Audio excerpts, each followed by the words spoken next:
ஆண்டவராகிய இயேசு கிறிஸ்துவின் நாமத்தில் காலை வாழ்த்துக்கள். இன்றைய மன்னா, உன் காயங்களை கட்டும்படி உனக்காக ஏற்படுவார் இல்லை, உன்னை சொஸ்தப்படுத்தும் ஔஷதங்களும் இல்லை. எரேமியா 30:13. இந்த இடத்துல காயங்கள் என்று சொல்லும்போது எதை குறிக்கிறது என்று சொன்னால், அடுத்த வசனம் பாருங்க.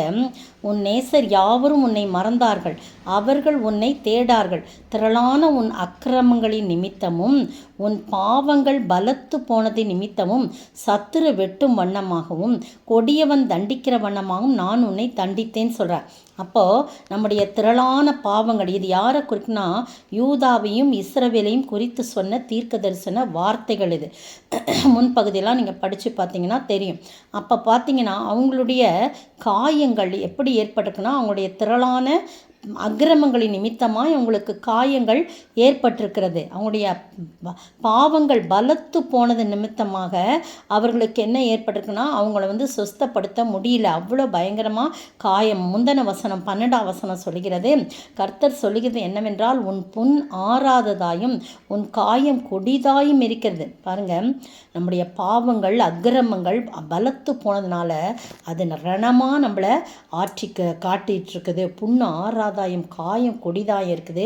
உன் காயங்களை கட்டும்படி யாருமே இல்லை, உன்னை சுகப்படுத்தும்படியான மருந்துகளும் இல்லை அப்படின்னு சொல்லி அவர் சொல்கிறார். ஆனால் பாருங்கள், 11ஆம் வசனம், உன்னை ரட்சிப்பதற்காகவே நான் உன்னோட கூட இருக்கிறேன் என்று கர்த்தர் சொல்லுகிறார். உன்னை சிதறடித்த எல்லா ஜாதிகளையும் நான் நிர்மூலமாக்குவேன், உன்னையோ நான் நிர்மூலமாக்காமலும் முற்றிலும் தண்டியாமல் விடாமலும் மட்டாய் தண்டிப்பேன். கொஞ்சம் நான் தண்டிக்காமல் இருக்க மாட்டேன். காரணம், அப்புறம் உன்னை எப்படி திருத்துறது அப்படின்ற மாதிரி சொல்கிறார். உன் நொறுக்குதலினாலும் உன் வேதனையின் மிகுதியினாலும் நீ கூக்குரலிடுவானேன். 15ஆம் வசனத்தில் உன்னை நான் நொறுக்கினேன், நான் உன்னை தண்டிக்கினேன். பாருங்கள், உன்னை தண்டிக்கும் விதமாக உன்னை தண்டித்தேன் என்று சொல்லி 14ஆம் வசனம்.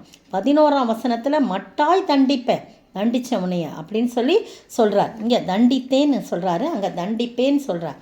உன் நொறுக்குதலினாலும் உன் வேதனையின் மிகுதினாலும் நீ கூக்குரலிடுவானையே சத்தம் போடுற. திரளான உன் அக்கிரமத்து நிமித்தம் பலத்து போன உன் பாவங்களின் நிமித்தம் இப்படி உனக்கு செய்தேன்.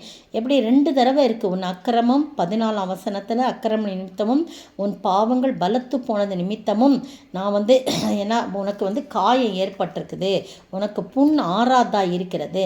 ஆனாலும் பாருங்கள் எவ்வளோ 15ஆம் வசனம், உன் நொறுங்குதலினாலும் உன் வேதனையின் மிகுதினாலும் நீ கூக்குரலிடுவானேன்.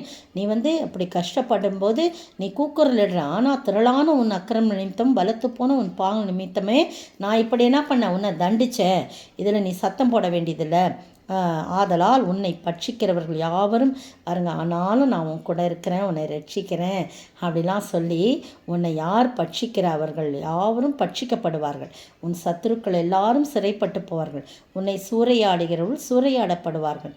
உன்னை கொள்ளையிடுகிறவர்கள் அனைவரையும் கொள்ளைக்கு ஒப்பு கொடுப்பேன் அப்படின்னு சொல்லி சொல்கிறத நம்ம பார்க்குறோம். இந்த அருமையான வேளையில் நம்முடைய பாவங்களை மகரங்களின் நிமித்தமாய் இயேசு காயப்பட்டார். பிரியமானவர்களை, இயேசு காயப்பட்டார். அது கிறிஸ்துவனுடைய வருகையை குறிக்கிறதாய், அவருடைய பாடுகளை குறிக்கிறதாய் காணப்படுகிறது.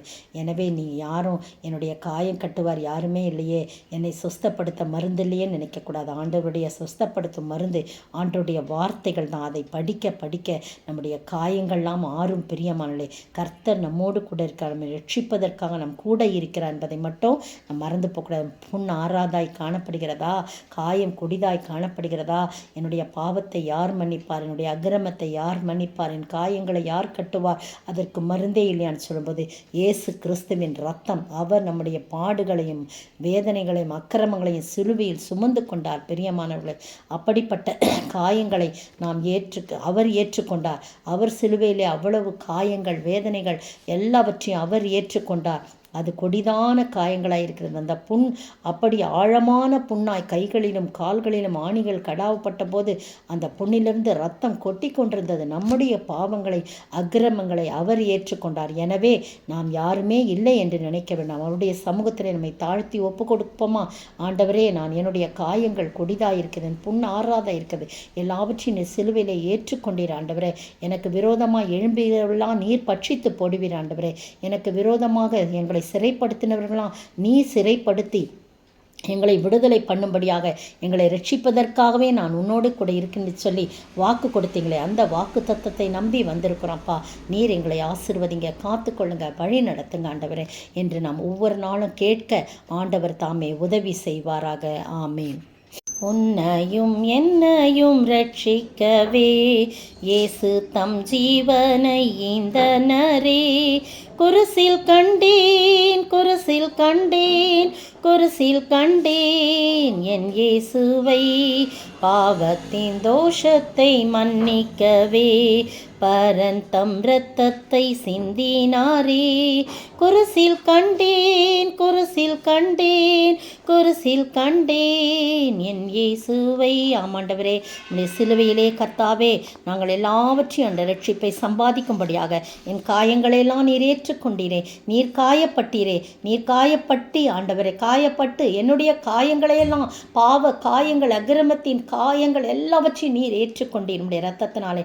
அதற்காய் மெய் ஸ்தோத்தரிக்கிறோம், துதிக்கிறோம் ராஜா. உடைய சிலுவையின் அடிவாரத்துக்குள் எங்களை ஒழித்து வைக்கிறோம். இயேசுவின் நாமத்தில் ஜெபிக்கிறேன் பிதாவே, ஆமீன். நேற்றைய பதில் பரிசேயர், மத்தேயு 19:3. இன்றைய கேள்வி, இயேசுவிடம் வந்து துக்கமுகமாய் போனவன் யார், எப்படிப்பட்டவன்? இயேசுவிடம் வந்து துக்கமடைந்தவனாய் போய்விட்டவன் யார், எப்படிப்பட்டவன்?